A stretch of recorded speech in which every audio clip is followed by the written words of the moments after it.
L'invité de Bonsoir Lyon, Étienne Blanc. Bonsoir. Bonsoir. Merci d'avoir accepté notre invitation. Sénateur Les Républicains du Rhône, mais également vice-président à la région. On va évoquer avec vous, bien sûr, ce reconfinement qui va débuter dans la métropole lyonnaise. Mais d'abord, cette actualité du jour. Nous avons été frappés encore aujourd'hui par un attentat en France. Une nouvelle attaque au couteau à Nice. C'était ce matin. 3 personnes qui ont été tuées. Un homme également interpellé à Lyon ce matin, rue Victor Hugo, en plein centre-ville, avec un couteau à la main. Votre réaction suite à ces événements, Étienne Blanc? Ma réaction, c'est que la France aujourd'hui doit prendre la mesure de ce qui est en train de se passer, et je crois qu'elle ne l'a pas encore prise, cette mesure. Et le président de la République avait dit: nous sommes dans un état de guerre, mais en face de cet état de guerre, je ne suis pas persuadé que la France ait mis en place tous les moyens nécessaires. Alors il faudra en parler longtemps. Mais très brièvement... Quels moyens, par exemple, auraient pu être mis en place et ne l'ont pas été? Une première question, c'est le cadre. Aujourd'hui, vous avez sur le territoire national une partie de la population, qui est une population musulmane, qui n'accepte pas que les lois de la République soient supérieures à ses croyances. Moi, je respecte la foi musulmane, mais nous sommes dans un pays où la loi est supérieure. C'est la loi de 1905 qui l'a arrêtée dans des conditions difficiles. À l'époque, les catholiques ne l'acceptaient pas. Ils ne voulaient pas que les lois de la République soient supérieures aux lois de l'Église et aux règles de l'Église. C'est la première des choses à rappeler. Et une fois que l'on a posé ce principe-là, eh bien, on ne déroge sur rien. Ça veut dire qu'on met en place les moyens juridiques pour que celui qui s'affranchit de cette règle soit sanctionné sévèrement.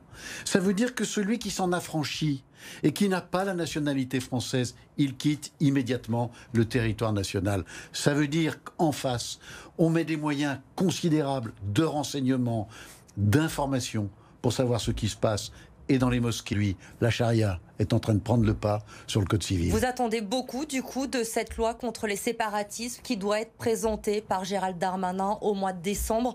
Le gouvernement va dans le bon sens, a pris enfin la mesure de ce problème? Je ne sais pas ce qu'il y aura dans ce texte, mais je pense que l'article 1er doit rappeler cela. Vous savez, c'est un sujet qu'on observe depuis longtemps. Moi, j'ai observé ce qui se passait dans la religion juive. Les Juifs, quand ils prient, ils ont une prière pour la République française. Eh bien, moi, je demande qu'aujourd'hui, dans les religions, quelles qu'elles soient, on considère que les lois de notre État, les lois de la France, sont supérieures aux lois et aux convictions des uns ou des autres. Je ne demande que ça. Ça doit être l'article 1er. Et puis ensuite, on verra la déclinaison. Je vous ai parlé tout à l'heure du renseignement. Je vous ai parlé tout à l'heure de la célérité de la justice. Je disais aussi qu'il faut accélérer les reconduites à la frontière. Il faut un meilleur contrôle de l'immigration. Tout le monde en est aujourd'hui absolument persuadé. Il dit tout à l'heure, ce sont des réfugiés afghans qui ont commis ces actes durs, enfin en tout cas à Lyon. Et donc tout ça doit être mieux contrôlé, les renseignements doivent être plus efficaces. L'état d'urgence, attentat activé aujourd'hui, déploiement de 7000 militaires sur l'ensemble du territoire dans le cadre de l'opération Sentinelle. Fermeté et unité, ce sont les mots d'Emmanuel Macron. Aujourd'hui, il faut vraiment redoubler de vigilance. Aujourd'hui, la France est clairement menacée. Bien sûr que la France est menacée. Elle ne l'est pas d'aujourd'hui. Je pense que toutes ces réactions sont tardives. La compassion, c'est important, parce que c'est autour de la compassion que se fait la solidarité nationale. Mais maintenant, les Français demandent des actes. Et face à ce déferlement, parce que je crois qu'il faut l'appeler comme ça désormais, face à ce déferlement de haine, d'un islam politique qui veut affaiblir le pays. Vous savez, en politique, il faut identifier l'ennemi dans les circonstances difficiles que traverse une nation. L'ennemi, on le sait aujourd'hui, c'est un islam politique qui veut s'imposer à nos lois. Et ça, les Français n'en veulent pas. Et les Français exigent aujourd'hui non plus des actes, non plus de la compassion, non plus des manifestations. Ils veulent qu'on réagisse. Je fais un certain nombre de suggestions tout à l'heure. Et tout cela arrive, Étienne Blanc, à la veille d'un nouveau confinement pour les Français. Le chef de l'État l'a annoncé hier soir. Des mesures difficiles à prendre, on le sait, mais des mesures qui se sont imposées au vu de la situation sanitaire actuellement. Alors évidemment, le président de la République a annoncé des mesures de confinement. Il peut difficilement faire autrement. Dans tous les hôpitaux de France, nous constatons qu'on est à la limite de la saturation. À Lyon, on constate que dans nos hôpitaux, le nombre de lits disponibles, de réanimation, commence à se réduire et on craint, dans les 15 jours qui viennent, d'avoir une véritable pénurie. C'est très grave, parce que qui dit pénurie dit choix. Quand arrive une dizaine de personnes, à ce moment-là, il faut donner des priorités. Et pour un médecin dont la déontologie impose de soigner, c'est quelque chose d'épouvantable. Mais notre civilisation, notre société ne peut pas l'accepter. Donc il faut prendre ces mesures. Alors on doit comprendre qu'elles arrivent trop tard, ces mesures. Non, moi je pense que le problème, il est le suivant. Nous avons été confinés. Et à l'issue de ce confinement, le nombre de personnes infestées par cette maladie Covid avait considérablement réduit. On a pensé que le virus était vaincu. D'ailleurs, un certain nombre de professeurs de médecine disaient voilà, le plus gros est passé. Mais il aurait fallu à ce moment-là prendre la mesure du risque et déconfiner sous conditions.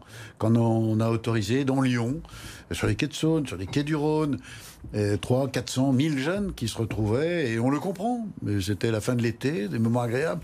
On se retrouve pour ses études, on retrouve ses camarades de promotion, on le comprend. À ce moment-là, oui, il y a eu une insuffisance de prise en compte du risque. Justement, vous parlez de ce déconfinement. Monsieur Déconfinement, c'était Jean Castex au mois de mai, juin dernier.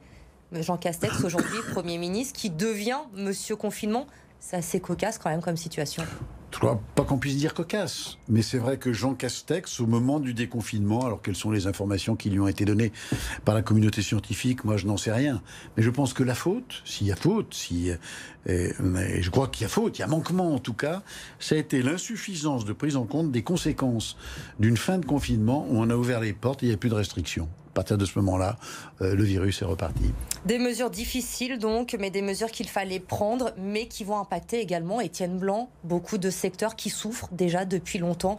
Les restaurateurs, la culture également, ces commerces non essentiels qui doivent fermer. Il va falloir des aides encore, que ce soit de l'État, mais également des collectivités locales pour les accompagner, pour essayer de sauver ces emplois et ces entreprises. D'abord, la situation étant grave, ce sont des mesures de confinement qui sont des mesures générales et qui sont des mesures fortes. Si le développement de la pandémie n'était pas aussi rapide, on pourrait imaginer des mesures de confinement plus sélectives. Aujourd'hui, compte tenu du nombre de personnes infestées et compte tenu du risque, comme il était là pour nos hôpitaux et de risque de saturation, on ne peut pas choisir. Il fallait prendre des mesures générales. Et puis maintenant, évidemment, il y a l'accompagnement. Il y a eu une première période pendant laquelle les entreprises ont été frappées. Je regardais les résultats. Mais on peut encore les accompagner. On le sait, la région, la métropole, les villes ont déjà donné énormément. L'État va être obligé de le faire. Il le fera sur emprunt. En revanche, la région Auvergne-Rhône-Alpes sera sans doute une des seules collectivités à le faire sans augmenter sa dette et sans augmenter les impôts. Vous savez, dans la gestion des collectivités territoriales, il faut penser que demain, il peut se passer des événements graves. Donc il faut se donner des marges de manœuvre. Bien gérer une collectivité, c'est lui permettre le moment venu de réagir avec des marges de manœuvre. Auvergne-Rhône-Alpes s'en est donné beaucoup. Il y a 1 milliard de plans de relance. Il se fera sans endettement, sans augmentation de l'impôt et sans creuser les déficits. Merci beaucoup, Étienne Blanc, d'avoir été notre invité ce soir sur le plateau de BFM Lyon.